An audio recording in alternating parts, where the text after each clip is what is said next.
Salve, salve! Hoje mais um Podes Crer, o podcast do conhecimento. Hoje com um amigo de peso e grande, é um grande amigo e um amigo grande.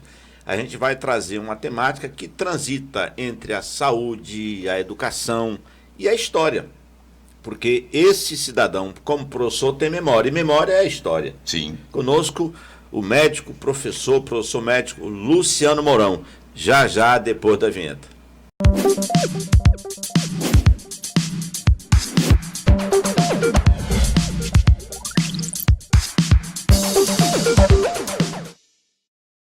Pois é, como eu estava dizendo, o nosso convidado, mais do que um convidado, é um amigo, e por ser amigo está convidado para esse Pode Crer, esse podcast do conhecimento.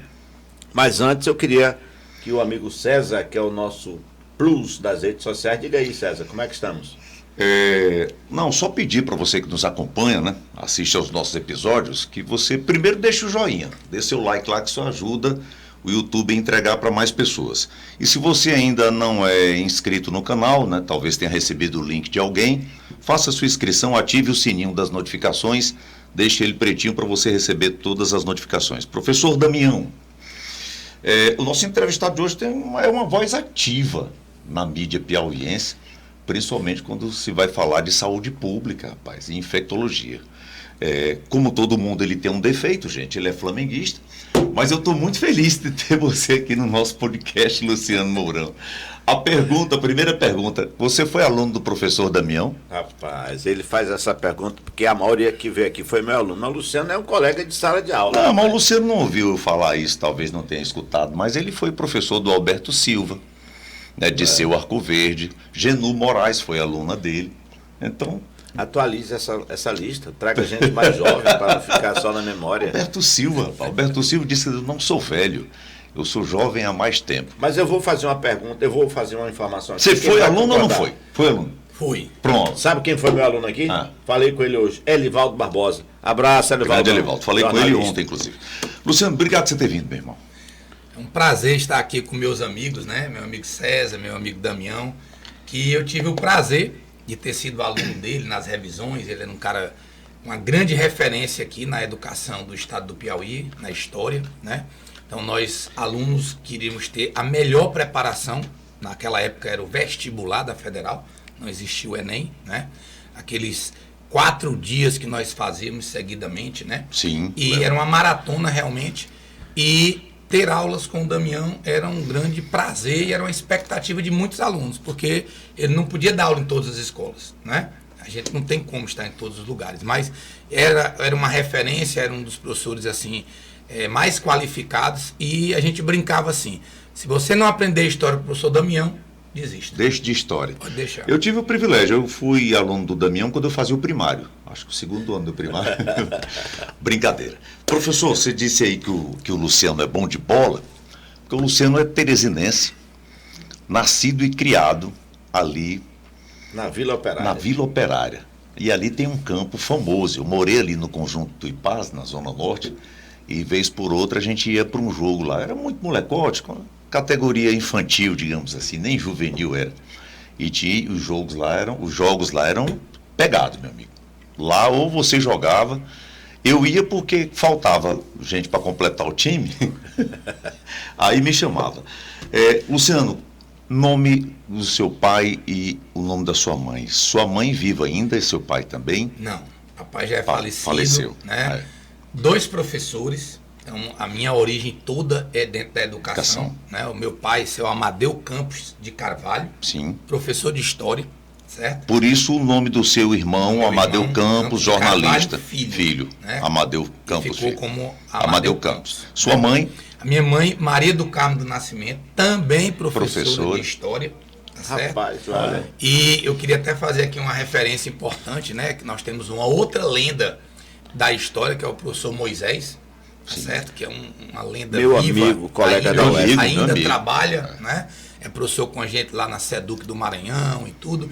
E foi contemporâneo dos meus pais, né? Trabalhou com a minha mãe, entendeu? Sim. Então, eu venho de uma origem educacional. A minha mãe, além de professora, ela tinha uma escola chamada Escolinha Tio Patinhas. Sim, eu lá lembro dessa escola. Na Zona Norte, uma escola que começou pequena, foi crescendo. Cresceu muito. Eu lembro de mídia, propaganda Isso. na televisão. Nós chegamos até o antigo ginásio. Tá?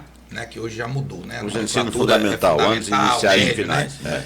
E nós tínhamos o ginásio, então a gente cresceu, mas aí chegou um momento em que eu tive que fazer novos voos, né? Saí, fui convidado para trabalhar em escolas e tal. O Amadeu enveredou no jornalismo, né? E aí também não pude dar o apoio. E o meu irmão, que também dava aula, passou no concurso da Caixa Econômica e também teve que seguir o caminho dele. Muito bem. E aí ficou a mamãe e com o tempo não teve mais como manter. Quantos irmãos, Nós somos, na realidade, 5 irmãos. Quantos homens e quantas mulheres? Somos 4 homens e uma irmã. Fale o nome deles, por favor. Tem o Amadeu, que eu já falei, Amadeu Campos, que é o jornalista. Tem o Fernando, que é advogado, né, e agora aposentado da Caixa Econômica, né? Sim. Trabalhou junto com o nosso ex-governador, o Wellington Dias. Sim. Tá certo? E tem o Leonardo, que trabalha com publicidade hoje, mora em São Paulo. Né? E a Carla Adriana, que é a caçula, né, nossa irmã, que vive hoje muito dando apoio à mamãe, né? Ela tem as atividades dela, mas é muito mais cuidando da minha mãe, que agora, dia 1º de dezembro, está completando 80 anos. Você fez biologia, correto? Na Federal Piauí. Exatamente. Por que biologia, Luciano? Eu sempre gostei da disciplina, né? Eu sempre fui um estudante que eu gostava de estudar para aprender, né? Porque às vezes as pessoas elas estudam para poder ter uma aprovação, para poder ter nota. Eu não me preocupava com nota. Eu queria era aprender, entender as coisas, compreender, por exemplo, a questão da natureza, do equilíbrio, por que é assim, qual é a função do sol. Né? Crescer não só como profissional, mas como cidadão também. Como cidadão, você tem que entender as coisas, né? Que é o que eu hoje digo para meus alunos. Ó, você saber uma equação não quer dizer nada. Você tem que compreender o que é que essa equação representa para o universo. E que diferença vai fazer na sua vida? Na sua vida, né? Então, a compreensão, ela abre os caminhos para a vida, em todos os sentidos. Então, eu gostava muito de compreender.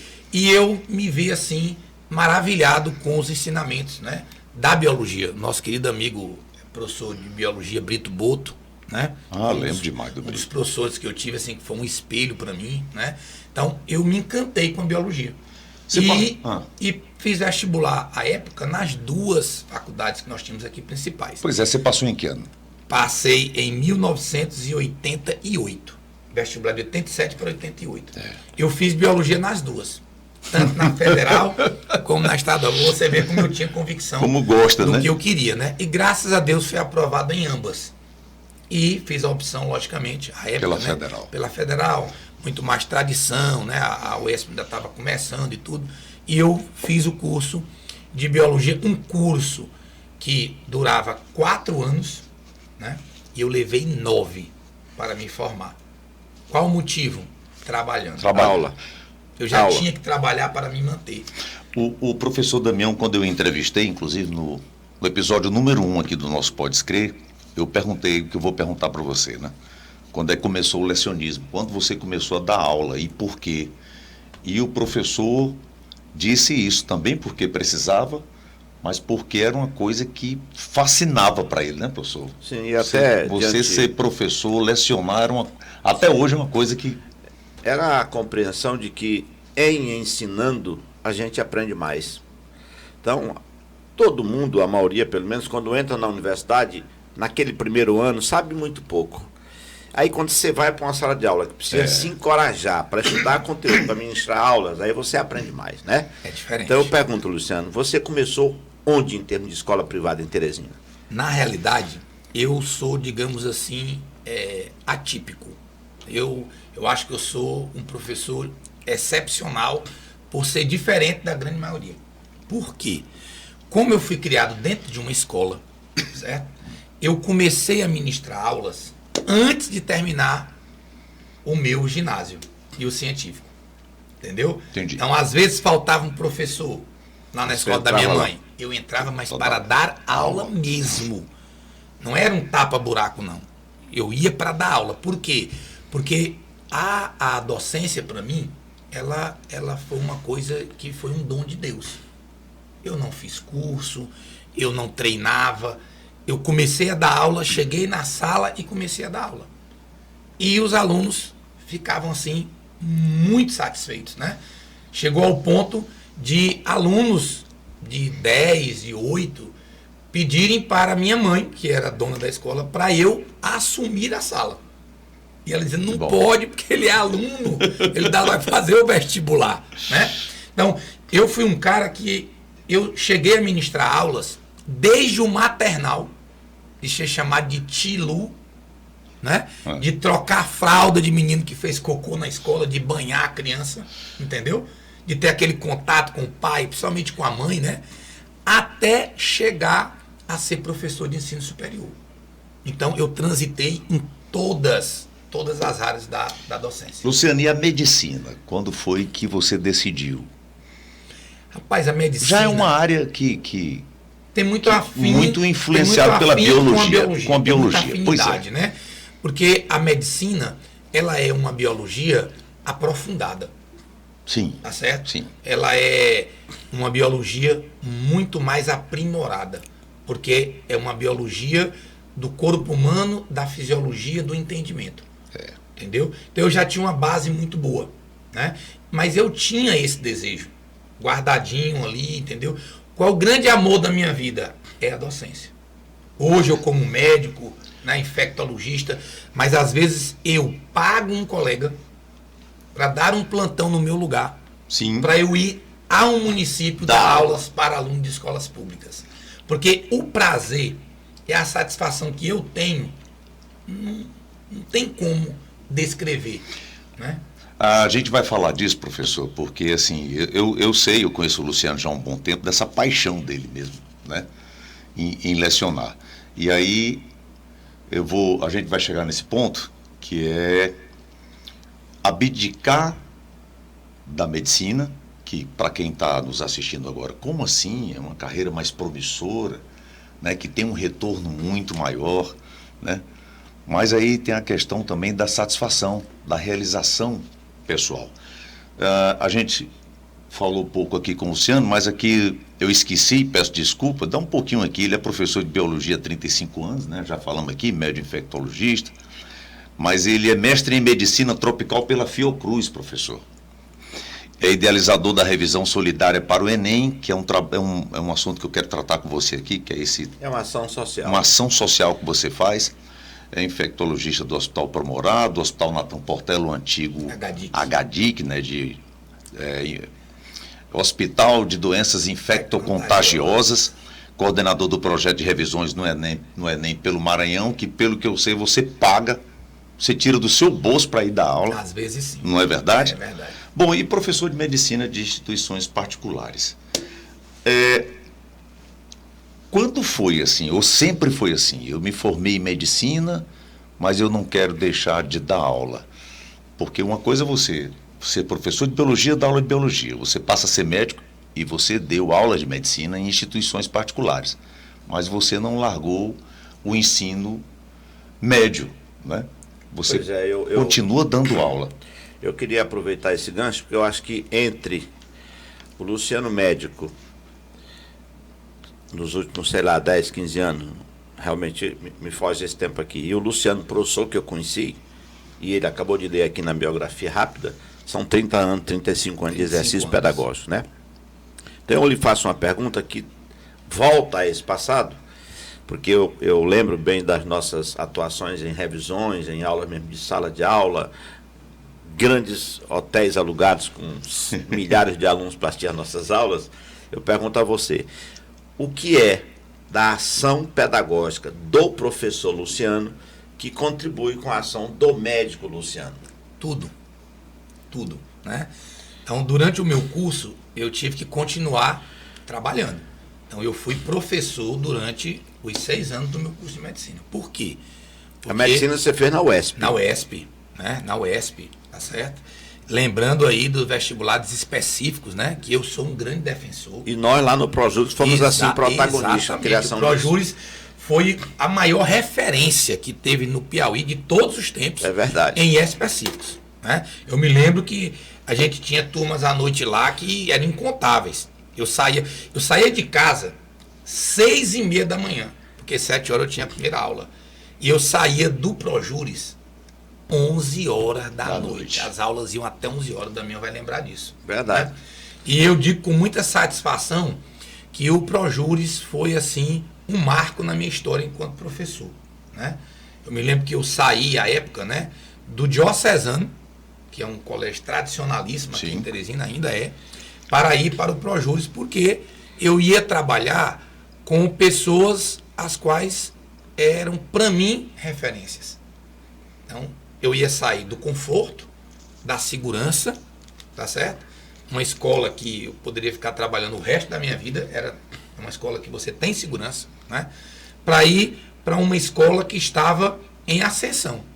Mas pelas pessoas que estavam lá, pelos professores, né, que eu tive a oportunidade de tê-los enquanto aluno, eu iria trabalhar com minhas referências, né? Então foi um grande desafio e foi a melhor escolha que eu fiz na minha vida. Professor Luciano, doutor Luciano, vamos falar um pouco do seu trabalho. O senhor também é concursado no Maranhão, na SEDUC, e faz também um trabalho de revisões, né, em algumas cidades. Como médico, vamos lá, você foi Oeiras, Caxias, Codó, Assunção, no Piauí, que outras cidades? São Miguel do Tapuio, Altos, Coelho Neto, entendeu? Então, na pandemia, muitas pessoas não conheciam o infectologista. O infectologista era uma categoria médica de pouca visibilidade. Ninguém sabia quem era o infectologista. O infectologista era um médico. O pessoal pensava, não, aí é um clínico geral, certo? E quando a pandemia, infelizmente, veio, tá, essa classe dentro da subespecialização da área médica, ela ganhou uma notoriedade muito grande mesmo. Então, eu tive mais de 20 convites para trabalhar em municípios. Por quê? Porque os outros colegas não sabiam como conduzir. Como médico, hoje você só está em Teresina. Só em Teresina. Vamos lá. E como é que surgiu, foi ideia sua, essa revisão solidária do Enem? É um projeto seu, professor? Que ano começou isso? O projeto da revisão solidária, ele está completando, né, no próximo ano, 2026, ele completa 35 anos de revisão solidária. É gratuito para o aluno? É gratuito. É uma revisão gratuita, o aluno não paga nada. Todos os professores são voluntários. Eu só convido quem veste a camisa. Entendi. Eu não quero professor estrela, eu não quero professor... A única ajuda é ajuda de custo mesmo. É a viagem, nada? Não, aqui é nossa, nada. Nada. Mas quando vai para uma cidade do Maranhão, por exemplo? Aí sim. E quantas cidades hoje você atua com esse projeto? Hoje a gente chega a 12 cidades. Quantas no Piauí e quantas no Maranhão? 11 no Maranhão e só Teresina. no Piauí. Luciano, não é Teresina? Só Barras. Barras? O professor, meu amigo Damião vai lembrar dele, professor Antônio Carlos, sim, de Biologia, que é odontólogo e é um grande empreendedor. Lá em Barras ele tem hotel. Ele tem uma clínica grandiosa lá, né? Então, nós fizemos trabalho juntos há muito tempo. Nós começamos esses trabalhos. E um deles foi a revisão solidária. Então, o que é que nós pensamos, né? Vamos ofertar ao aluno de escola pública o que tem de melhor em termos de educação. Vamos pegar os melhores professores. É específico e exclusivo para o aluno de escola pública? Ou... Não, ele é aberto. Ele é aberto. Mas a nossa prioridade... o olhar é para o aluno da escola pública. Os primeiros que são convidados são os alunos de escolas públicas, né? Tá. E uma certa vez nós fizemos uma parceria aqui com o governo do estado, né? E a gente fez a maior revisão solidária do Norte e Nordeste. Isso aí é registrado. Tá? Lá no Teresina Hall. Quantos alunos? 5.680 alunos, contados na cadeira. E isso quem disse, não fui eu que disse à época. Foi a pessoa da administração do Teresina Hall.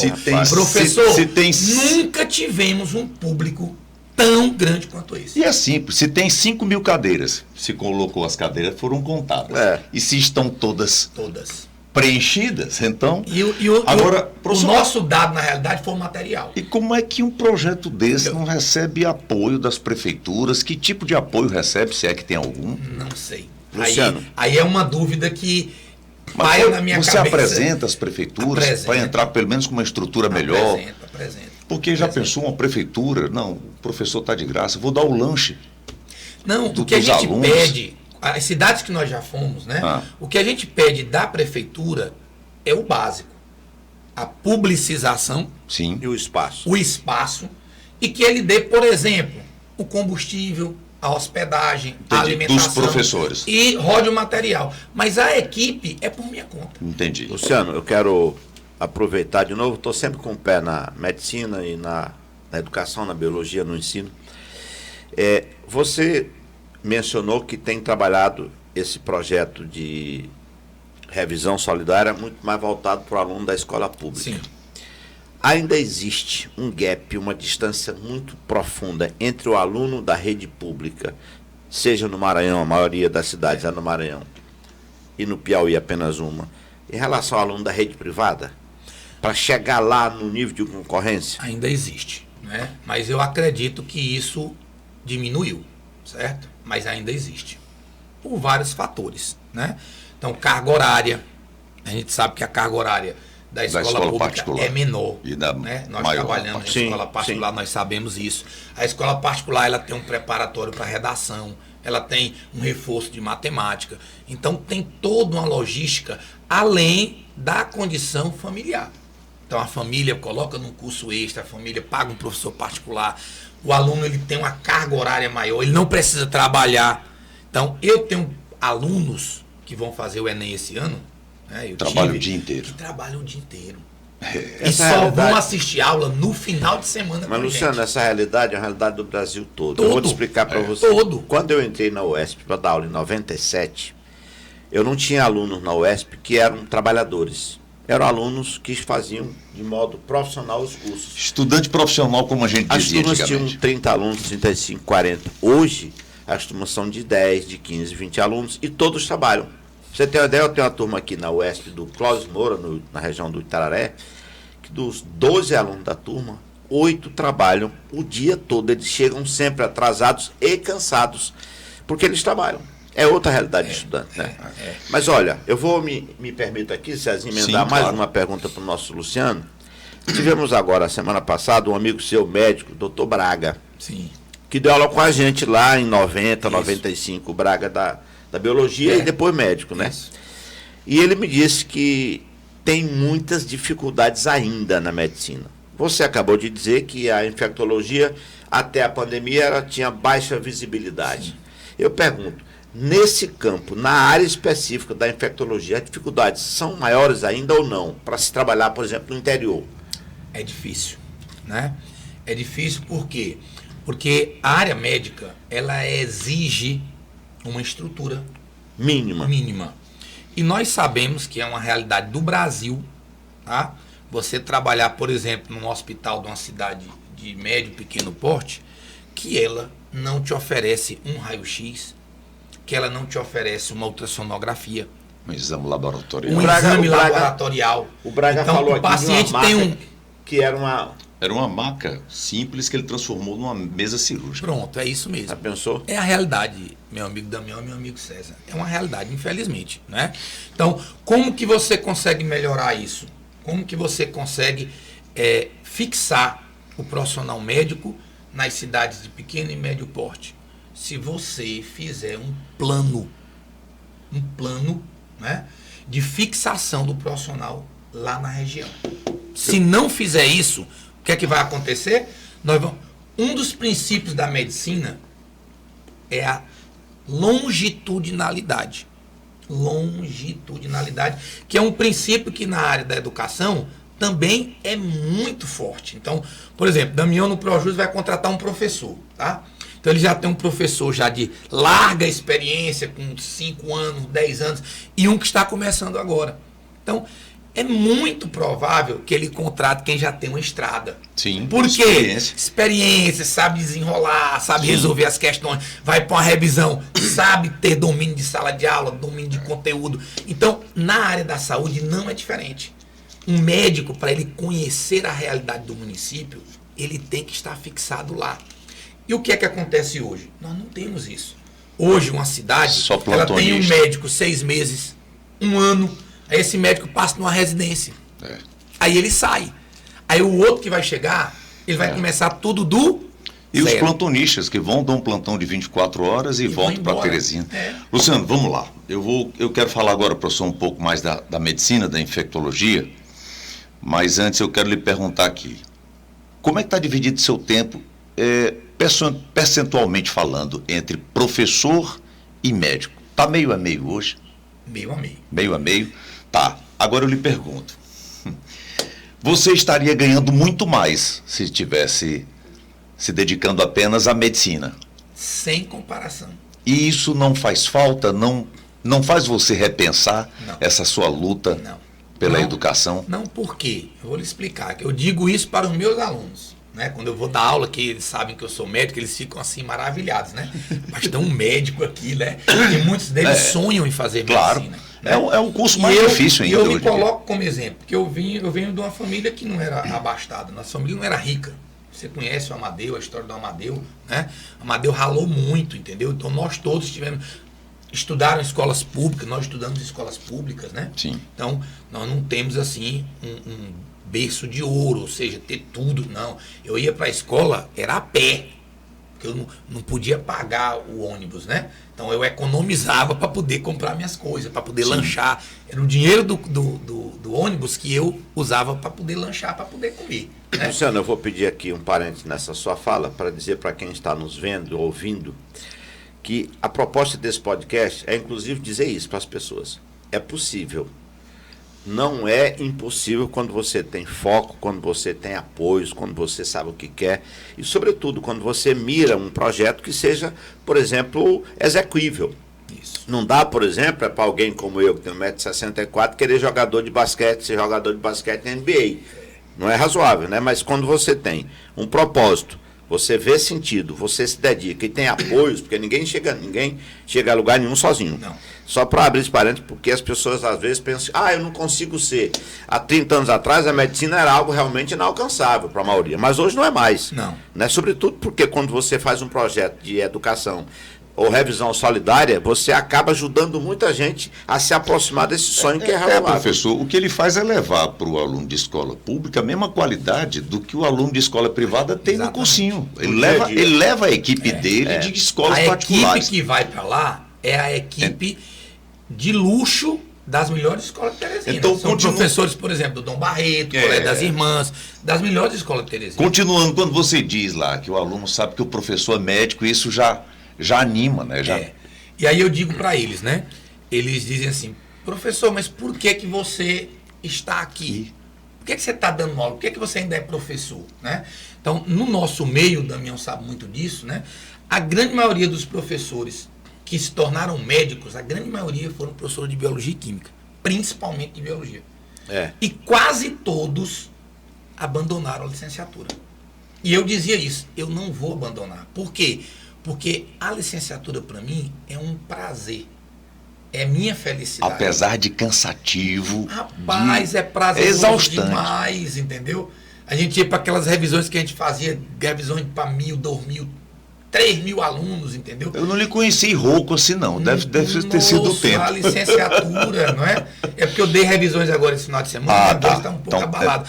E eu tenho um diferencial que eu ensino biologia cantando. Você continua com as músicas, Facilita o aprendizado. Eu tenho 5 CDs lançados de paródia de biologia e tenho 2 livros lançados também. Né? Então, eu sempre pensei em fazer, nas minhas atividades laborais, algo diferente. Eu não posso ser igual a todo mundo. Porque se eu for comum, eu sou invisível. É mais um só. É mais um só. Então, quando eu vou para a revisão, César, é que eu digo para eles, professor, por que você está aqui? Eu vou explicar para vocês. Quando eu era aluno como vocês, eu pedia a Deus para Ele me permitir passar no vestibular e receber uma remuneração, vamos botar aí, eu pedia 5, 6 salários mínimos. Eu fiz esse compromisso com Deus. Se o Senhor me permitir passar no vestibular e ter uma profissão e poder manter minha família com dignidade, eu vou pegar uma parte disso e vou ajudar o próximo. E vou ajudar as pessoas. Muito bom. Só que Deus me deu mais. 3, 4, 5 vezes mais do que eu pedi para Ele. Então, qual é a mensagem que Deus mandou? Olha como é que eu fico, ó. Qual a mensagem que Deus mandou para mim? Meu filho, multiplique. Multiplique isso aí. Ajude as pessoas. Eu costumo dizer, Luciano, que às vezes a gente é ingrato porque a gente não mensura que a gente tem mais do que o que merece e possivelmente do que o que precisa. Exatamente. Então, a única maneira de fazer bem isso é fazer a divisão com as pessoas que não têm e que precisam e que merecem. E muitas das coisas que eu faço, como professor, como médico, né, com amigos, com colegas, com funcionários, porque eu tenho um espaço de eventos também, né? Sim. Aí o nosso amigo Zé Carlos, que foi seu funcionário, está lá Nosso hoje. Bedel. Hoje ele é o administrador do meu espaço, né? Porque é uma pessoa extremamente... Como é o nome do espaço? É Tots Eventos. Tots. Tots Eventos, pode botar aí, @Tots Eventos, você vai ver lá no Tá. Instagram. Então, eu ajudo as pessoas sem pedir que elas publicizem isso. Porque quem quer ajudar, não precisa mostrar. E nem Verdade. tem que ter reconhecimento para fazer. precisa. Uma Lógico. coisa bacana quando você estava falando agora há pouco, eu sempre digo assim, eu admiro muito quem não tem vergonha das suas origens. Todo bom profissional, de verdade, o cara que é bem sucedido, que é resolvido, né? Ele tem prazer de dizer de onde veio, né? Da luta que ele enfrentou para chegar onde está. Mas fale, professor, que depois eu quero entrar um pouquinho na infectologia. Não, pois é, eu ia perguntar para o Luciano, durante a pandemia, infelizmente, as pessoas resolveram, por ignorância, eu acredito, partidarização a um debate, que não devia ser partidarizado, mas pode ser politizado, porque a gente precisa ter clareza sobre as coisas. Eu, inclusive, conversei com pessoas que, ainda médicas, atuando na medicina, desacreditavam da vacina. Como é que você enfrentou, Luciano, esse conjunto, essa conjuntura, essa situação, sendo você médico, sendo você alguém que acredita, que faz pesquisa, você acabou de dizer que foi o mestrado na Fiocruz, né? Como é que foi essa sua ação nesse contexto? Foi tranquilo, né? Porque assim, quando você explica para as pessoas e mostra para as pessoas qual a importância, né, de toda e qualquer conduta que você vá indicar para o seu paciente, que você faz com que ele entenda, ele recebe bem. É igual o aluno. Às vezes o aluno ele tem uma antipatia por você gratuita. Até lhe conhecer. Até ele conhecer. Depois que ele lhe conhece... Na hora que você dá a primeira aula para ele, você vira um Deus. Entendeu? Então, muitas vezes, como você bem falou, por falta de conhecimento, né? Um ponto negativo que eu vi na pandemia foi que realmente politizaram demais a pandemia. A pandemia era um ato de saúde. Então, o que é que deveria acontecer? Né? Que é uma coisa que eu sempre enalteci do Ceará. Né? O Ceará, na sua história, sempre teve grupos. Sempre. Mas quando se falava no estado do Ceará, Eles trabalham juntos. eles trabalhavam juntos para que o estado crescesse. Né? Verdade. Tanto é que dessa tríade nossa aqui, que é mais próximo da gente, né? Piauí, Maranhão e Ceará, o Ceará... Com relação a isso, Ano-luz, lá um partido, um grupo partidário não boicota obras do outro, porque é o seguinte, tudo que vier para a cidade, é para o Estado, é para a cidade. Até porque hoje ele está prefeito, mas no futuro pode ser o meu candidato lá do meu partido. E ele já conquistou alguma coisa, eu já vou conquistar outra. Agora sim, vamos lá, vamos falar da infectologia, porque infecção é uma coisa pertinente na medicina, né? Na cura, no tratamento. Fundamental. E aí, assim, por que o médico infectologista ainda não tem essa visibilidade? Eu não vou nem falar de valorização, porque eu acho que é um médico valorizado, mas acho que poucos escolhem infectologia, né? E como é que está hoje o Brasil com relação ao controle, pelo menos das mais comuns, mais populares, né? Das infecções mais populares? Melhorou muito. Né? A infectologia ela vem crescendo e a pandemia deu essa visibilidade realmente, né? Muitos colegas médicos que não tinham interesse em fazer uma residência em infectologia, hoje já estão procurando, já está se tornando uma das residências mais procuradas em alguns estados, né? E é tão importante, que eu não sei se os amigos chegaram a ver, mas recentemente a OMS emitiu um alerta. Sim. Tá? De que se não tivermos um controle sobre o uso irracional de antibióticos, você tem uma ideia, o uso inadequado de antibióticos hoje mata aproximadamente 1 milhão de pessoas. Por conta de quê? As pessoas, intoxicação? As pessoas se automedicam. Aí deixa as bactérias cada vez mais resistentes. Porque faz um tratamento inadequado. Exatamente. O colega médico, às vezes, não tem a expertise em uma determinada infecção e ele quer resolver. Então, o que é que a gente sempre dizia na licenciatura, né? Quando a carga for pesada demais para você, passe para o colega. Vai dar uma revisão para 2 mil alunos, tá tremendo, tá nervoso, chama o Damião. Tá verdinho? Chama alguém da Chama o Maduro, chama o eu queria aproveitar essa sua deixa aí, mandar um recado aqui para 2 pessoas que eu amo de paixão. A minha filha Ingrid, que é médica, e a Salete. Foi minha aluna. Pois é, a Salete quer colar e disse assim: Ingrid, eu tô com isso e aquilo. Quero tomar isso, mamãe, não tome. Não passe, mamãe. Então, assim, a Ingrid é muito dura quanto a isso. Mamãe, como a senhora não pode vir aqui, vá ao médico aí em Teresina. Não, isso é um problema Luciano, sério. O que é mais difícil hoje? O que dá mais trabalho? Bactéria ou vírus? Bactéria. São mais resistentes, Bactérias, cada vez mais resistentes. Por quê? Tem surgido novas bactérias que antes a gente não conhecia? Sempre. Minha nossa senhora. Os micro-organismos, né, os organismos pequenos, aqueles invisíveis ao nosso olho desarmado, né, sem um microscópio, quanto mais simples, é uma regra da natureza, quanto mais simples for o indivíduo, mais capacidade de se modificar, de sofrer mutação ele tem. Certo? Então, me perguntaram certa vez na televisão, numa entrevista, né? Que depois da pandemia, eu acho que eu vou nessas televisões aqui toda semana. Sim. Toda semana, né? Pela facilidade que eu tenho de me comunicar como professor, então eles me chamam, porque você é da área do jornalismo. Os de estrutura, os de estrutura simples são os mais perigosos. São os mais perigosos. Por quê? Porque eles se modificam muito rápido. Então, lá na televisão, na entrevista, um colega perguntou assim, um jornalista: doutor Luciano, me diga uma coisa, tem risco da gente ter uma pandemia, um furacão pior do que aquele de 2020? Tem. Por quê? Porque a maioria dos vírus da Covid, o SARS-CoV-2, né? Sim. A maioria deles que sofrem mutações... É da família SARS, né? É aquele que todo ano a gente tem. Ele vai ter mutação que vai tornar o vírus mais fraco, graças a Deus. Sim. Mas existe um risco, tá? Existe um risco de uma cepa, que a gente chama de cepa, uma variante, né? Sim. Se tornar mais potente e mais resistente do que aquela. Aí imagine a tragédia que seria a gente viver um momento pior do que aquele furacão. Qual é a bactéria a vedete da vez? Qual é a mais forte, poderosa, perigosa? Nós temos um grupo de bactérias, né, chamadas MDR. MDR. Multidroga resistente. São aquelas bactérias que a gente encontra na UTI. Então, ir para a UTI, meu amigo... É um risco. É a solução para que você não perca a sua vida. Mas um risco risco para que você adquira lá uma bactéria que vai tirar a sua vida.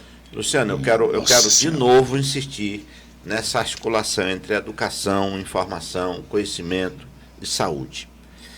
Quanto, se é possível mensurar isso, quanto de desinformação, quanto de ignorância repercute, pesa nessas condições, como você acabou de dizer. O sujeito sentiu a dor de cabeça, vai lá na farmácia e compra a medicação. Não dá para fazer um trabalho, não há um trabalho sistemático de educação nesse sentido que o governo possa fazer através de campanhas, ou se faz mal feito. Mas o governo já faz, professor. Você sabe onde é que está a raiz do problema? Na nossa área. Um país que realmente quer mudar a sua segurança, quer melhorar a segurança, um país que quer mudar a saúde, diminuir o adoecimento, ele tem que investir pesadamente em educação. Por quê? Porque na escola você aprende o quê? A importância de uma vacinação. Na escola você aprende a importância de tratar a água. Na escola você aprende a importância de lavar as mãos e os alimentos antes de ingeri-los. Ou seja, lá você aprende as medidas profiláticas, as medidas preventivas da saúde. E você se torna o quê? Um multiplicador. Porque se eu ensino para o meu aluno, ele chega no seu lar, na sua casa, e ele repassa as informações. Replica. Ele vai replicar. Então, o que eu vejo aqui do nosso país, que é uma coisa histórica, né, é que nós temos que investir em educação pesadamente mesmo. Profissionalizar a nossa profissão. Nós sabemos disso. Nós tínhamos que trabalhar em quantas escolas, Damião, para sobreviver e manter nossas famílias? Nós tínhamos que trabalhar todos os dias da semana. 6 da manhã às 11 da noite. Eu cheguei para poder manter minha família, né? Eu tinha 3 filhos e eu queria dar o que eu não tive para eles, né? E aí o Damião é uma testemunha, porque ele me viu crescer, né? Eu cheguei a dar por semana 94 aulas por semana. É desumano. É, muito. Eu dava aula de manhã, de 7 até as 11 horas da noite, de segunda a sexta. Sábado eu dava aula de 7 da manhã até 12h30. Eu tinha o meu curso que eu dava aula sábado à tarde. Eu tinha outros cursos que eu dava aula domingo de manhã. E eu tinha um curso que eu dava aula domingo à tarde para alunos que não tinham poder aquisitivo, que não podiam pagar os cursos das outras escolas. Então eu dava aula no domingo à tarde, que era bem baratinho, né?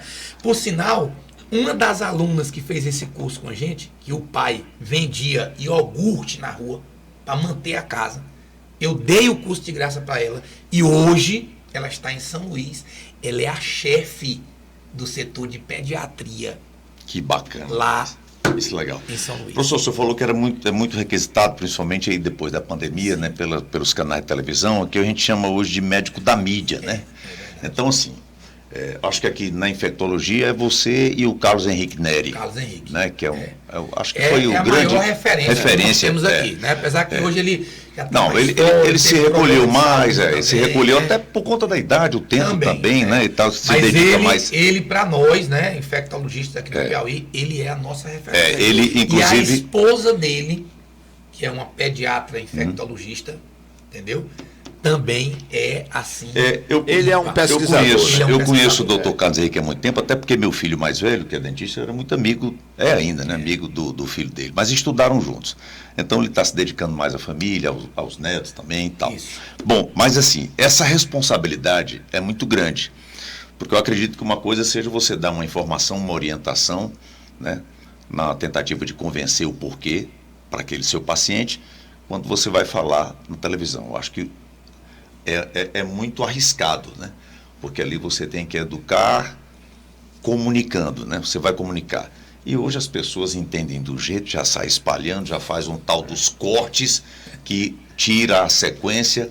Você tinha medo disso? Você chegou a ter algum problema de mal entendido numa dessas entrevistas?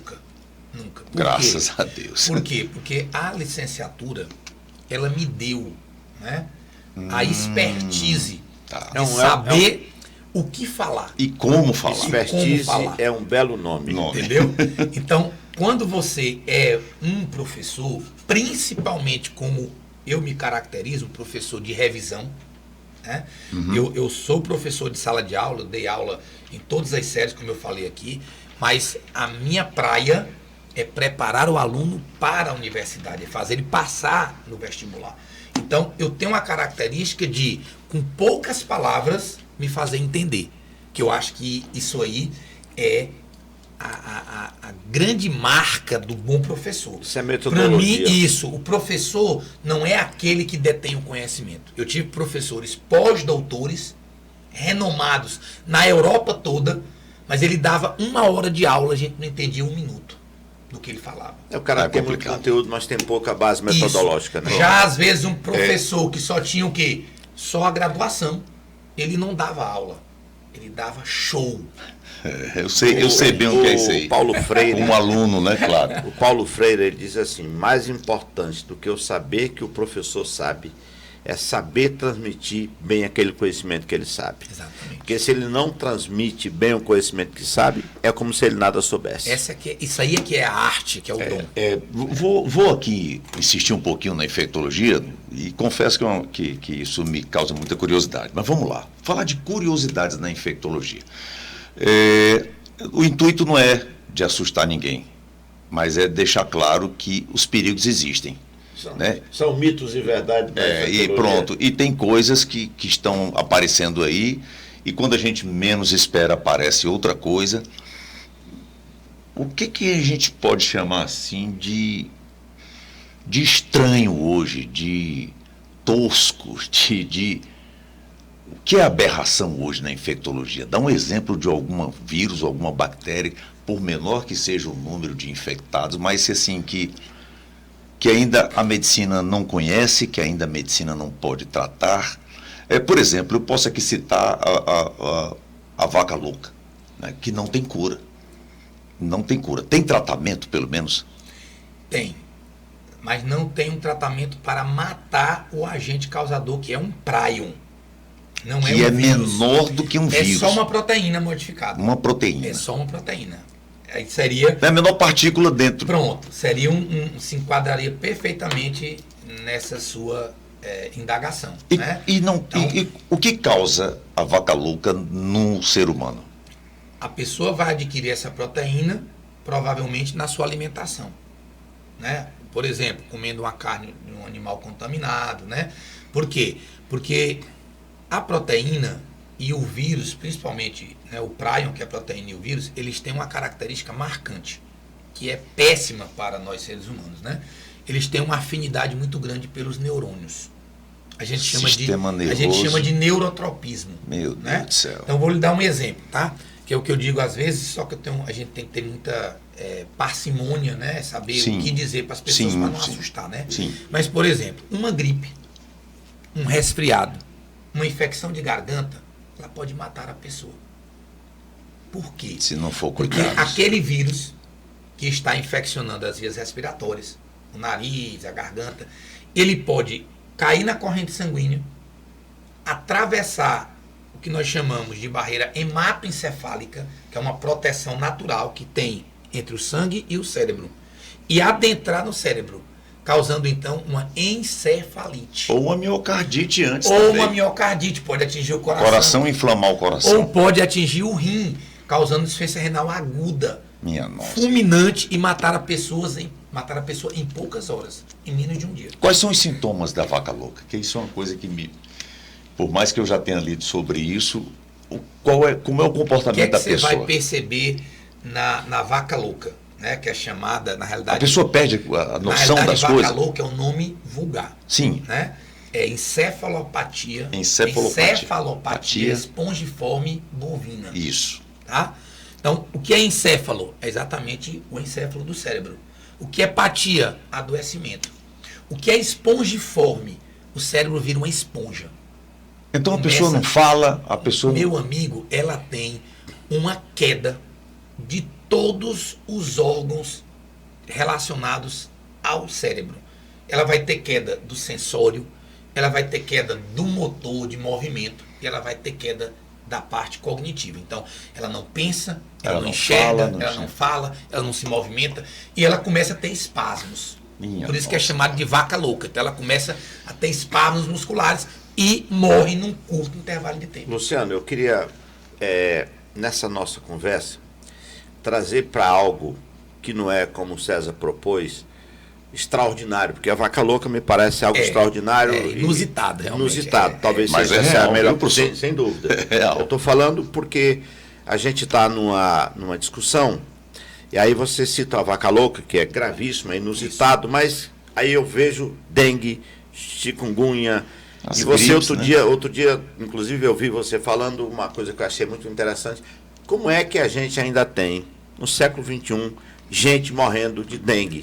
É inaceitável. Né? Não é inaceitável? É inaceitável. Sobre esse quadro de dengue, que todo ano parece que a matéria no jornal é só uma repetição.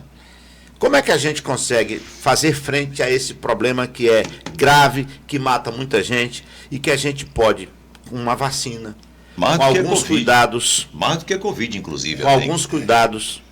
Pô, tirou o lixo dali, tirou aquele depósito de água da colar, com coisas simples a gente resolve.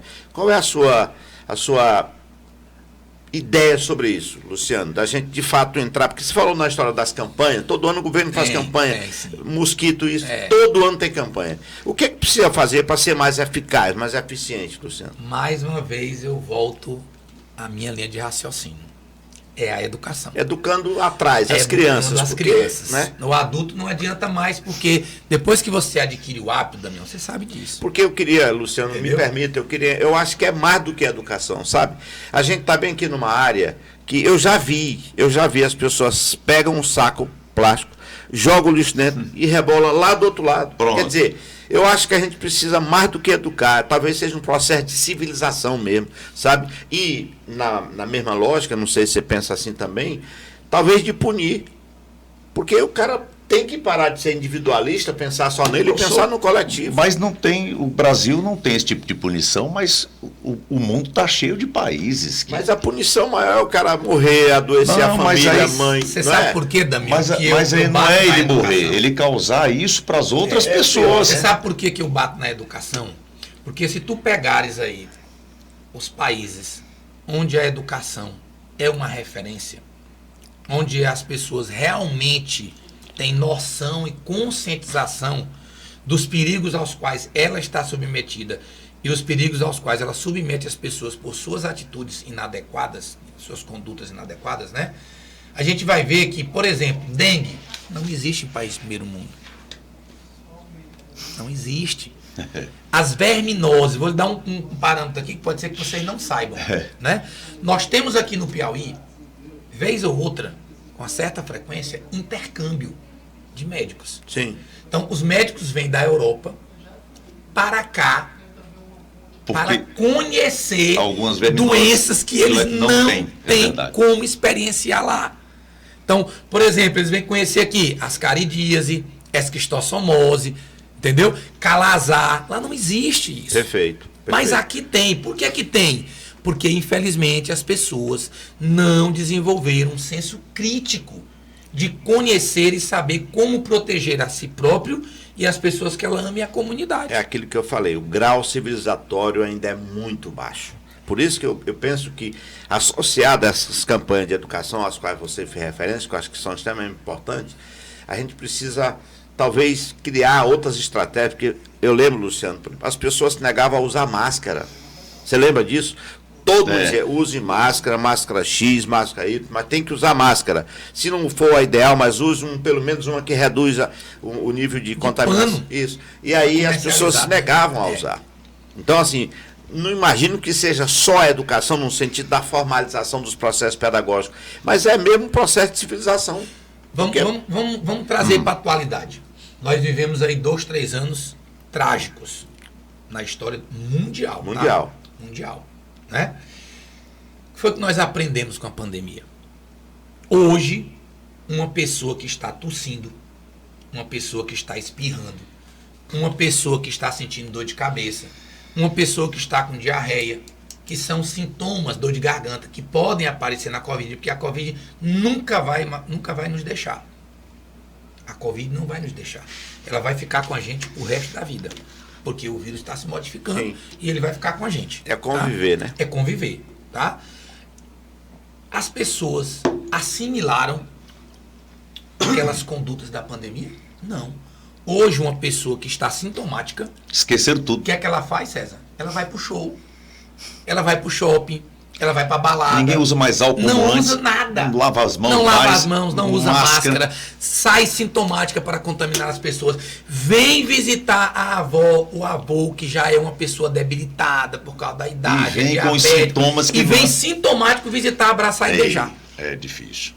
Pois é por isso que eu acho assim, e aqui eu estou falando como professor de história, se você pegar o Brasil da República Velha, 1904, 20, 25, onde a gente teve a gripe espanhola, as mesmas coisas. 10 anos depois as pessoas voltaram a ter os mesmos comportamentos.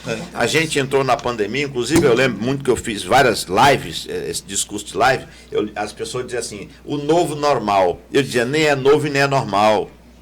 Porque pandemia nós já tivemos, portanto não é nova. O modelo é diferente. Também não é normal. É anormal essa regra. Aliás, o mundo seria muito, lhe garanto, muito melhor se a gente não esquecesse a história, moço.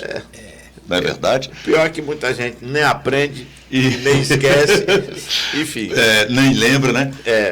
Doutor Luciano, a sua especialidade também lida com, agora é ISTS, né? IST. IST. A Antigamente era IS, DSTs. Não, mas porque eu botei no plural, né? Mas é ISTs, mesmo, ISTs, né? Infecções E o sexualmente senhor atuou em algum centro de testagem aqui em Teresina? Oeiras.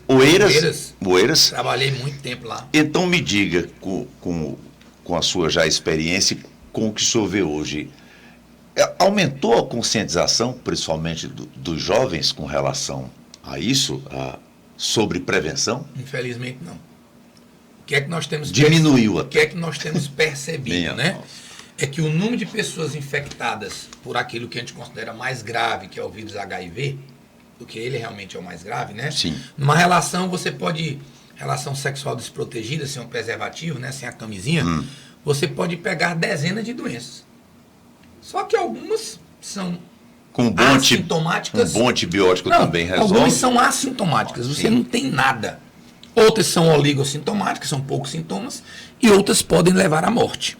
Sífilis pode matar, certo? Sim. O HIV pode matar, a hepatite B pode matar. Então, essas são o foco dos setores de saúde, né? E o HIV é o mais temido, porque ele destrói o nosso sistema de defesa. E por isso que leva ele é temido. tempo até isso acontecer. E as Leva. pessoas... Leva. Como é que está o avanço da medicina, da pesquisa nessa área aí? Muito. Tem crescido muito, Porque né? eu lembro, César, assim que a gente teve algumas personagens, vamos citar aqui o Cazuza, Isso. Sim. o próprio Betinho, Renato Russo, Renato Betinho. Russo. Aí era um tal de coquetel, os caras Isso. tomavam não sei quantas drogas. Hoje está bem mais tranquilo. Bem isso. mais. As pessoas Hoje- convivem. Hoje você tem medicamentos que são extremamente seguros, extremamente eficientes e praticamente sem nenhum efeito colateral. A medicação que era usada na época do Cazuza, que era o AZT, chamado Isso, Era Zidovudina, injetado, não era? Naquela época. tinha, mas tinha também comprimido. tinha comprimido É. também. O que é que aconteceu, por exemplo, com o Cazuza? Né? Um cara que tinha condição econômica boa, né? E ele achava que o remédio era a salvação da lavoura, e ele começou a fazer uso. Entendeu? Indiscriminadamente. Exatamente. Não, vou tomar mais para poder Minha melhorar mais nossa. rápido. Então foi uma overdose Aí o que é que do acontece? remédio, então. Medicamento, ele é por natureza uma droga. Por isso essa questão da OMS, né, do risco do uso irracional do antibiótico. A questão da um dose, antibiótico, Na medida certa, trata e ele cura. salva. Trata e É cura. veneno. É veneno.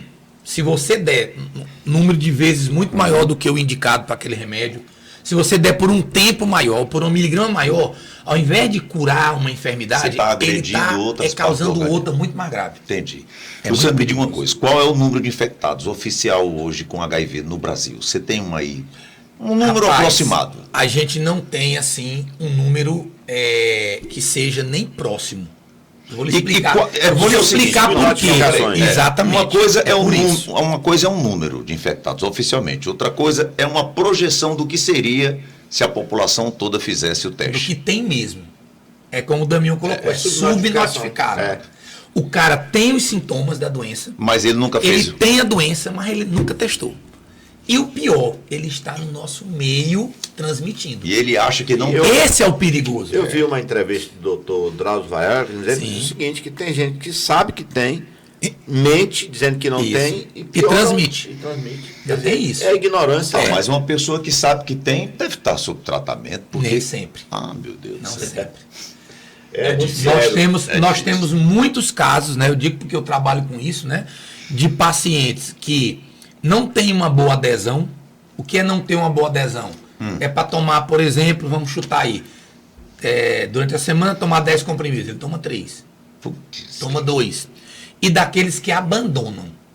Tem aqueles, E rapaz, aí, não quando toma cai, nada. quando cai, culpa o médico. Com não, certeza. fui lá no doutor fulano. E entendeu? quando cai, meu amigo, cai com as chamadas É. infecções oportunistas. Luciano, eu quero chamar aqui para esse nosso papo, me veio agora à mente, uma discussão que está sendo apresentada na novela das 9, acho que é 9, Três Graças, em que eles mostram lá um sujeito que faz uma ação social, mas doando medicamentos que na verdade são Placebo. falsificados, E como é que isso no Brasil, Luciano? Que aqui e lá você vê reportagem no Fantástico, em grandes jornais, dizendo, medicamento falso, é só farinha, não tem isso. Como é que tá esse, como é que a medicina lida com esse problema, Luciano? Infelizmente também é outra questão que mereceria aí dos órgãos de fiscalização, né, um trabalho mais veemente, porque é extremamente perigoso. Rapaz. É o que nós chamamos de placebo. Placebo. O que é o placebo? É você dar um remédio que não tem um princípio ativo para a doença ao qual o paciente está. Em alguns administrando. casos, o médico até utiliza dessa técnica do placebo quando ele sabe. Né? Quando ele tem, por exemplo, aqui, tem os exames, a pessoa não tem. A tudo pessoa bem. acha que tem porque é uma questão Psicológica, emocional. Emocional. Agora, É que nem a época da escolinha que você dava água com açúcar por menino e dizia que era remédio, isso. inacreditável. Pronto, E, professor, quais são os principais pontos de atenção hoje na saúde pública do estado do Piauí, em especial em Teresina? O senhor com essa experiência e atuando ainda como médico, o que é que você poderia O que é falar pra gente? que eu acho, né? Eu acho que a solução para a questão da saúde no Brasil, né? E existem muitos pontos frágeis, muitos. Se eu fosse relatar para vocês aqui, Sim. vocês iriam chorar. Relatos reais, entendeu? Sim. Mas nós temos que fortalecer a atenção primária. Nós temos que fortalecer a atenção primária. Por quê? A prevenção ainda é o melhor remédio. É atuar nas equipes de saúde de família. É levar o bairro Prevenir. o médico à população. Entendi. Tá? Conscientização, prevenção, educação, porque a gente dá palestra. A gente termina sendo um professor. É um agente É mesmo. um agente mesmo. Agora, O que é que deveria acontecer? Você teria que formar um exército de médicos em UBS. Como? Colocando esse médico lá, fixando ele e remunerando ele bem. Para quê? Para que ele não precise morrer de dar plantão. Para que ele não precise trabalhar os 3 turnos. Para que ele não precise trabalhar numa cidade aqui, depois na outra, depois na outra, depois na outra. Mas hoje houve um avanço também, né? Nisso. Melhorou. Por exemplo, inclusive na questão de das equipes serem obrigadas a fazer o registro no Ministério da Saúde, que antes não era tão cobrado isso. Hoje o Ministério da Saúde, quando a equipe faz o trabalho dela corretamente, eles têm um raio-x completo daquele município, pelo menos as pessoas atendidas por aquela equipe. Tanto é que era PSF, mudou o nome, né? Que era Programa Saúde da Família, agora é PEF. Não, Programa... Não, ESF. É? Equipe de Saúde da Família. Porque eu lembro de ter mudado para PEF, que é Programa Estratégia da Família. Não. É Equipe de Saúde. É Equipe de Saúde da Família. Agora, o que é que acontece? É ESF agora. O que é que acontece? Né? É que você precisa fixar esse profissional. Tá? O que é que mais acontece? É que o Damião, que tem uma filha médica, ele sabe dessa realidade. O médico ele vai para o município A para ficar lá 1 ano. Porque ele quer ir para residência. É. Por quê? Porque lá ele é muito melhor remunerado. Lá ele tem uma garantia de que ele vai ficar. O que é que acontece com o nosso programa de saúde aqui do Brasil? Ele não garante ao médico continuidade. Como é que funciona hoje o nosso trabalho na equipe de saúde da família? Ele é um contrato, onde eu fico 2 anos e eu posso estender por mais 2 anos e acabou. Então, como que o SUS tem um princípio fundamental dele, que é a longitudinalidade, e o meu programa não garante isso? Como que eu digo para você, né, que você tem que tratar as pessoas com zelo, com respeito, com educação, e eu distrato as pessoas? Você entende? Então, como que a gente resolve? É fazendo concurso mesmo, né? E dizendo para o médico, olha, você vai ficar no município lá, morando.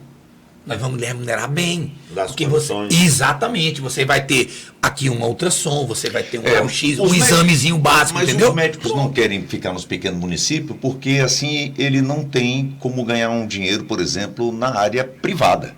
Todo mundo quer vir para a capital, porque se eu sou concursado na Fundação Municipal de Saúde, por exemplo, eu posso trabalhar, posso dar um plantão no hospital privado. Mas, César, deixa eu te dizer uma coisa que pode até ser que pareça estranho para vocês, né? O sonho do médico não é o privado. Não, eu sei disso. O sonho do médico é o público. Tanto que só que a segurança é concurso. Entendeu? Vou lhe dar um exemplo. Lhe digo bem aqui com toda a tranquilidade do mundo. Se um filho meu adoecer, eu tenho um plano de saúde. Eu não levo ele para o plano de saúde. Eu levo para o HUT. O HUT tem os melhores médicos, os mais qualificados aqui de todas as áreas aqui em Teresina. O que faltam são condições. Exatamente. Mas eles são profissionais. São excepcionais. Luciano, eu queria lhe fazer duas perguntas em uma nessa área. O governo federal lançou agora o programa Aqui Tem Especialista. E lá atrás havia lançado o programa Mais Médico. Qual é a sua visão sobre esses dois programas? Eu estou perguntando para um médico sobre programas para a medicina. Qual é a sua visão sobre esses programas? A ideia do Mais Médico, ela é excepcional. Mas, para mim, comete um equívoco, um erro crasso que o governo teria que resolver. Ele tem que transformar contrato em concurso. Sim. Porque se eu chego para o César e digo assim, César, eu vou criar um podcast. Eu quero que você vá trabalhar para mim. Mas é o seguinte, você vai trabalhar 1 ano. No máximo, tu renova mais 1 ano. Aí o professor Damião lhe convida para trabalhar aqui 20 anos. Para onde você vai? A dedicação é diferente aqui Você com o tá Damião, entendendo? claro. Então, eu posso construir, planejar para isso. crescer dentro O governo tem que levar o médico para residir no município. E para isso tem que dar a ele o quê? Segurança. Fora isso, você acha que teve problemas de execução, falhas? Olhe, todo projeto que você vai fazer, seja em qualquer área, seja na educação, seja empresarial, ele vai ter falhas. Ele precisa passar por aquelas Ele etapas. tem que O passar, planejamento, a execução, a avaliação e o ajuste. Isso, o ajuste é importante. Então, assim, muitas pessoas, né, lá no início do projeto, Damião, que criaram esse projeto, eles criaram pautados em quê? Na realidade deles. Eles não conhecem a realidade do interior. Entendi, Não é? entendi. É o que a gente vê muito na licenciatura, entendeu? Quando a gente estuda, tá? A gente é mostrado para nós uma realidade que é uma realidade que não é a verdadeira. Que não está lá em sala Não de aula. está em sala de aula, que você vai ter o recurso, que você vai ser isso, vai ser aquilo, que você vai dar uma quantidade de aula X, que você vai poder planejar, que você vai... Vida real é outra coisa. Eu digo muito para os meus alunos médicos, né? Eu digo, olha, nós estudamos, a nossa literatura, e aqui vale para nós também, ela é quase toda pautada na história americana. Então, quase todos os livros de medicina... É verdade. Eles são feitos, pautados na medicina americana. Que é uma medicina, galera, de primeiro mundo. Vou, vocês terem uma ideia, vou dar um parâmetro aqui para vocês, tá? No hospital americano, nenhum médico, pode trabalhar sem uma especialização. Nenhum. Aí eu vou puxar para a nossa realidade do Brasil. Na pandemia, nós tivemos que abrir UTIs às pressas. Pelos casos de... né? E bastava ser médico. Exatamente. E não é assim, meu amigo. Sem residência, sem clínica médica. O que é que eu acabei de falar aqui nesse nosso encontro, nesse nosso bate-papo? Que dentro de uma UTI, eu posso ir tratar um problema que não é tão grave e sair de lá com uma bactéria letal. Então, eu digo isso com a maior tranquilidade do mundo. Muitas pessoas morreram na pandemia, não foi pelo vírus da Covid. Tá. Foi por infecção hospitalar. Professor Damião, a gente já está chegando no final. Já? Já tem mais de hora de conversa Vai. aqui. Eu quero fazer papo é duas bom. perguntas. Fáceis. Tá. Na verdade, a primeira vem com mais uma e talvez uma terceira, né? Ser flamenguista é porque forçaram você a torcer por esse time? Não. A minha família, né? Ela é simplesmente, eu não sei se nós somos uma exceção, não sei se o Damião também é, mas é 100%. 100%? Na minha casa tem um corintiano, não é existe vascaíno. na minha família nenhum componente que não seja flamenguista. Graças a quem? Ao meu pai. A gente está no mês de novembro de 2025, hoje dia 5? 4. Dia 4. Dia 29 é a final da Libertadores. Eu estava contra o falando aqui Palmeiras. que eu não costumo secar time nenhum. Mas eu talvez comece a fazer isso com o Palmeiras, porque é um time que eu... Então tá, você acha que o Flamengo ganha? Eu acho que sim. A Libertadores? Olhe, o Flamengo hoje, eu vou citar o futebol, mas vou falar de gestão. Tá? O Flamengo hoje é um exemplo a ser seguido. É verdade. Já O está Flamengo profissional. tinha uma dívida de aproximadamente 800 milhões. Passou anos sem receber um centavo de bilheteria, porque o fiscal da Receita estava lá. Exatamente. Uma dívida de aproximadamente 800 milhões. Veja bem. Era uma dívida. muito dinheiro. O Vampeta, jogador Pagou de futebol, tudo. né? Tinha uma brincadeira que dizia assim, o Flamengo fingia que pagava e a gente fingia que jogava. Então, isso aí acaba com qualquer instituição. Ele dizia isso. Ele diz isso.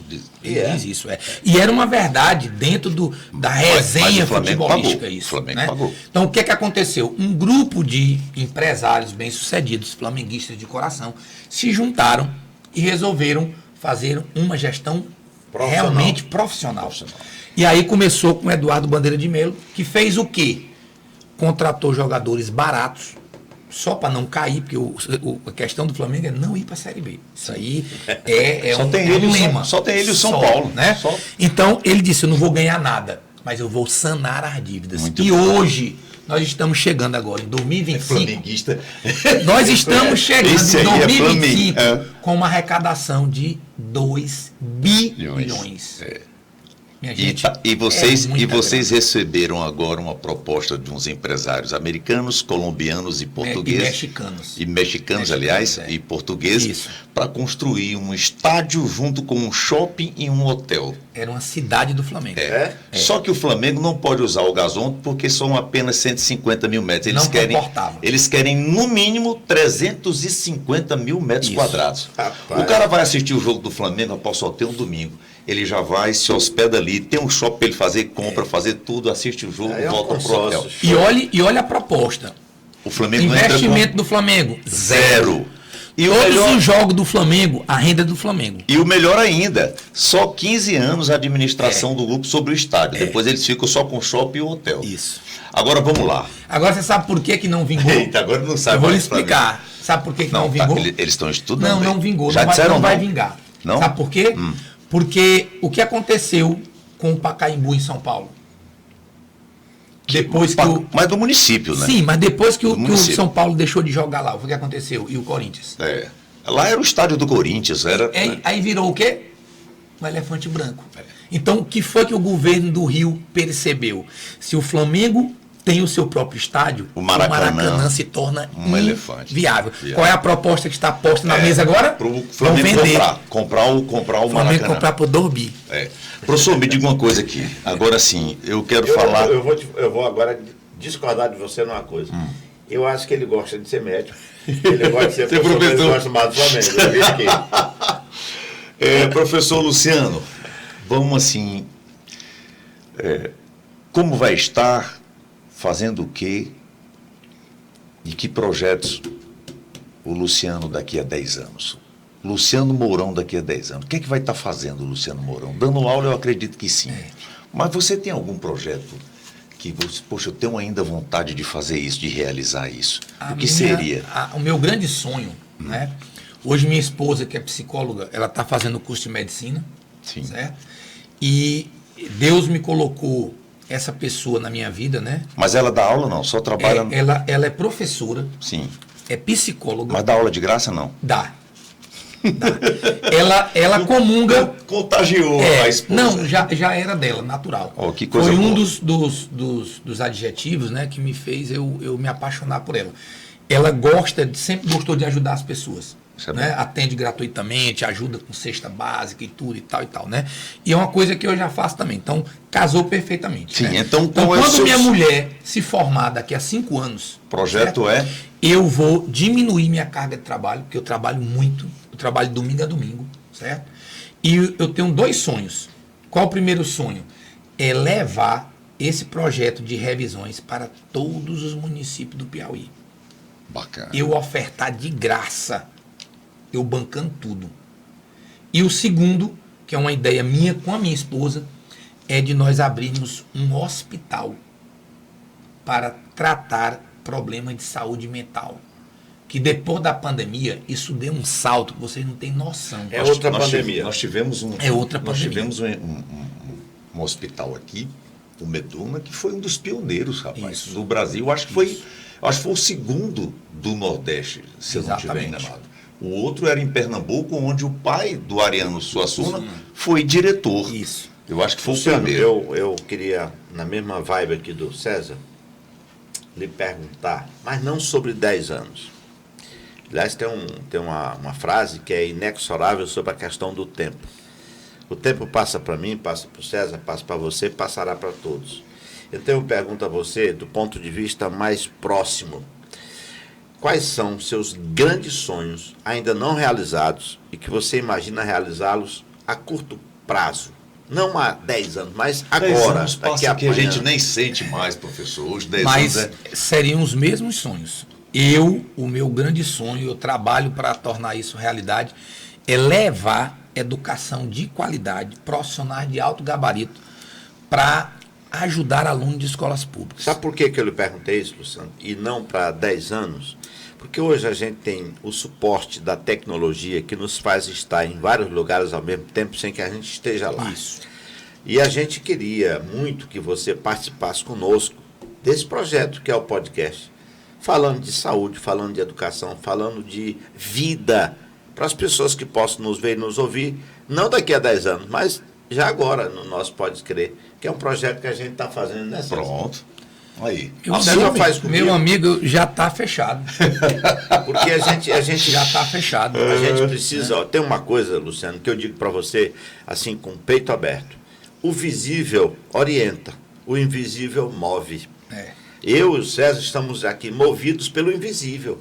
Quer chegar na casa das pessoas, quer orientar as pessoas, quer dizer para elas que elas podem chegar onde elas quiserem. A gente tem, sabe? a gente tem o mesmo entusiasmo que você tem para dar aula para estar fazendo aqui. Porque aqui o professor mesmo, você vê, às vezes ele vem aqui, isso aqui eu vou externar aqui para quem pode achar o Damião diferente numa entrevista ou noutra, ele vem depois de uma carga de trabalho, né? Eu não diria cansado, mas um pouco já. Rapaz, eu tenho com energia 63 anos. Eu outro dia viajei para Ribeiro Gonçalves, 8 horas de viagem. Deu um curso lá. Saí, fiz uma palestra lá, uma oficina para gestores, saí de lá, vim para cá para fazer um podcast aqui. Só eu, Deus sabia o que eu estava. E a gente não deixa de fazer, porque a gente precisa estar nesse front. Olha, eu não tenho nem como dizer para vocês o tão transformador e o tão gratificante é a gente ver o resultado desse projeto que a gente faz nos municípios. César, aluno que chega para a gente em prantos, chorando, para agradecer da gente se deslocar ao município deles, Que legal, cara. para dar a eles o que eles nunca pensariam em ter. Sabe o que é que eles dizem para a gente? Professor, eu vou dizer aqui para o senhor que o senhor não deve saber. Aqui nessa turma estão os nossos professores. Que legal. Os professores vão assistir aulas com a gente. Pronto, isso é bacana. Você sabe o que é que o aluno diz, professor? O nosso professor de biologia, esse assunto que o senhor deu bem aqui, em 15 minutos que nós aprendemos, a gente não viu durante o ano todo. Eu não sabia nem o que era uma briófita ou uma pteridófita. E hoje eu sei cantar. Olha como é que eu fico. Luciano, Não tem, independentemente... rapaz, é transformador, é mágico, é divino. Eu acho que isso é uma missão divina. Independente, Damião, do resultado, o realizar é transformador, Rapaz, é bonito é edificador. demais, cara. É o que eu estou dizendo. O fazer. Tu sabe o que é que me inquieta, César? É uma pergunta que você me fez e que eu me faço e não consigo entender. Nós nunca tivemos apoio. É isso, Nós não eu acho tivemos estranho. apoio. Eu acho muito O esquisito. prefeito, ele vê porque eu tô na mídia, ele acompanha. Não sei se o Damião vai lembrar. Essa revisão que nós fizemos lá no Teresina Hall, eu ganhei um prêmio de uma televisão aqui. Foi transmitido ao vivo para o Piauí inteiro. Que legal. Pergunte quantos gestores Se interessaram. se interessaram pelo projeto. Zero. Só ainda sobre aquele assunto, qual é o seu placar agora para a final da Libertadores 2025 entre Flamengo e Palmeiras? 1-0 pro Flamengo. Olha, os dois times são muito bons. Deixa o homem responder, a Os pergunta foi para ele. os dois times são muito bons. Sim. Né? Eu vejo uma diferença. Tá? O time do Abel é um time tático, E é mais guerreiro, é um time que tem muito mais vigor físico, certo? é mais jovem É também. um time que joga por uma bola aérea, certo? Já o Flamengo não. O Flamengo é o time do toque de bola. é o time de envolver, de fazer uma jogada, de criatividade, onde... E o time de sorte esse Flamengo. Então, eu acho que hoje o time do Flamengo tem um amadurecimento e profissionais muito mais gabaritados, né? Acostumados com Champions League, acostumados com seleção. Então, eu vejo hoje o time do Flamengo mais preparado e com um elenco muito mais poderoso. Será que sai esse palpite aí do placar? Eu acho que o jogo vai ser ou 2-1 ou 3-1 pro Flamengo. 2-1, o Damião disse que é 1-0. Pedro já está jogando nessa... Não, mas ele volta. Se ele voltar para jogar lá, é outra história. Ele volta antes. Professor, as considerações finais do nosso convidado. Luciano, a gente realmente está muito feliz com a sua presença aqui. Confirmado já. Foi um papo leve. Peraí, já confirmado no Pode Escrever Saúde, né? Diga-se de passagem. Esse é um papo leve. Como eu te disse, a gente tem a missão. Quando a gente idealizou esse podcast do conhecimento, é porque a gente não queria levar fofocas, a gente não queria levar desinformações. Tanto que isso pra cá só veio gente que tem qualidade. Nem especulação. A gente aqui não partidariza. Aqui a gente coloca as informações com conhecimento. E quem nos vê e nos escuta sabe que a proposta do podcast é essa. Levar informações, levar a possibilidade de debates, levar o pluralismo como possibilidade de compreensão e convivência. E a gente está aqui deixando para você agora as considerações finais dessa conversa de hoje aqui. Meus amigos, eu queria só agradecer, né? Quando o César falou comigo, eu fiquei muito feliz. O César é um amigo que eu conquistei, né, na minha vida, muito amigo do meu irmão, né? E isso trouxe ele para o seio da minha família, né? Todo mundo na minha casa gosta muito do César, né? Frequentou minha casa e festas e tudo, né? E eu acho que nós temos uma responsabilidade muito grande. Nós, professores, né? E também nós médicos, né? A categoria médica. Por quê? Porque nós ensinamos. E o ensino, ele se replica.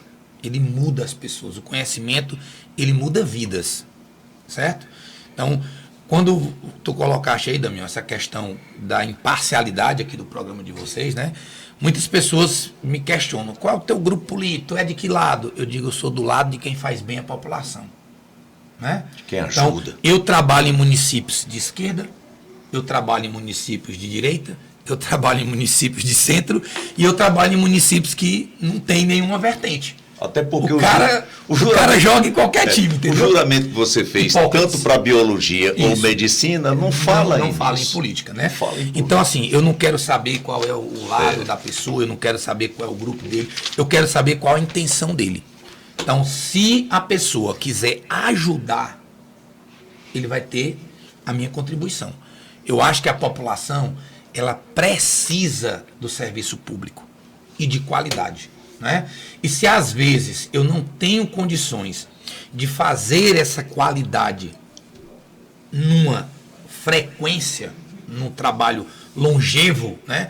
Eu posso fazer pontualmente. Porque os trabalhos pontuais, eles também repercutem.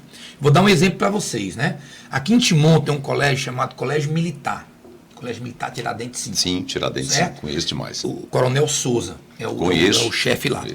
Eu fui do cerimonial na prefeitura durante muito tempo, então eu tenho... E o Aprova Timon começou em 2015, tem 10 anos hoje. E estava lá disponível para todas as escolas. A única escola que nos convidou para entrar dentro do trabalho de preparação, de fazer revisões... Foi o Tiradentes. Foi lá.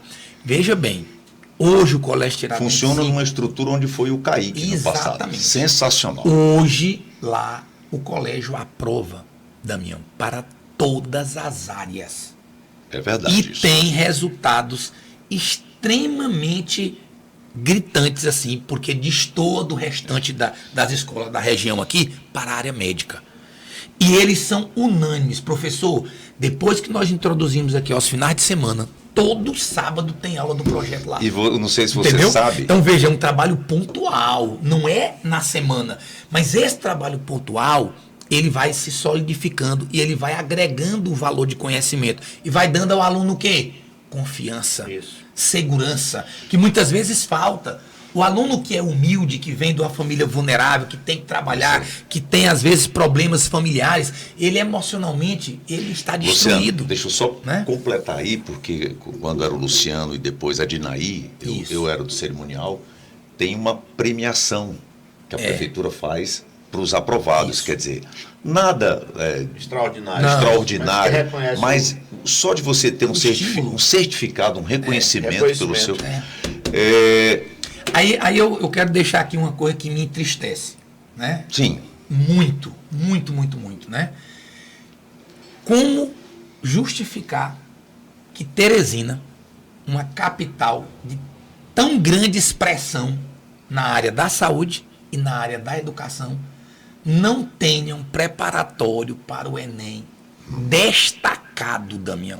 Não é porque tu sabes que já ocorreram aqui, isso, né? Mas eles não floresceram. Foram pontuais, depois do outro, aí entra outra. Ou seja, Teresina, ela tem essa característica de ser uma referência na educação e na saúde. É uma referência. Então, eu acho que nós aqui em Teresina tínhamos que ter um preparatório para o Enem que fosse reconhecido nacionalmente. Por quê? Porque nós temos aquilo que muitos não têm, que é a mão de obra qualificada. Professor de excelência. Professor Damião, me permita aqui só relatar aqui uma coisa que a mãe de meus filhos me falou e ela mudou completamente. E ela disse assim: César, eu nunca tinha pensado dessa forma. Eu ajudava alguns colegas de trabalho e levava um cano danado. E ela se preocupava, claro, né? Eu com ela, nós éramos os mantenedores dos nossos filhos. E ela dizia: César, mas tu é muito bobo. O cara às vezes eu não sei se ele está mentindo, eu não posso julgar. Aí ela disse assim: mas você já levou muito. Eu digo: olha, deixa eu lhe falar uma coisa. Não é melhor a gente estar no lugar, na posição de quem ajuda, do que estar no lugar de quem está precisando da ajuda? Não é verdade? Que Deus me mantenha no lugar aqui de poder sempre ajudar. Então, ela, agora, depois Luciano, disso, ela nunca mais reclamou com relação a isso. Agora, Luciano, não é uma discordância, mas só um comentário. O governo tem esse programa pré-ENEM SEDUC, não tem? Não, do governo tem. Do Estado. Então, eu estou falando a capital, prefeitura de Teresina. Porque assim, vamos lá. Onde que tem mais revisões? É aqui em Teresina ou em outras cidades? Não, em Teresina. Lógico. Aqui era para ser o quê? A referência. E não é. Não é. Muito bem. É isso. Vamos fazer um brinde aqui ao Pode Escrever. O Pode Escrever Gestão, Saúde, Medicina, Educação, foi tudo, né? Foi até um Pode Escrever Contratação. Seja bem-vindo, meu irmão. Satisfação. Prazer.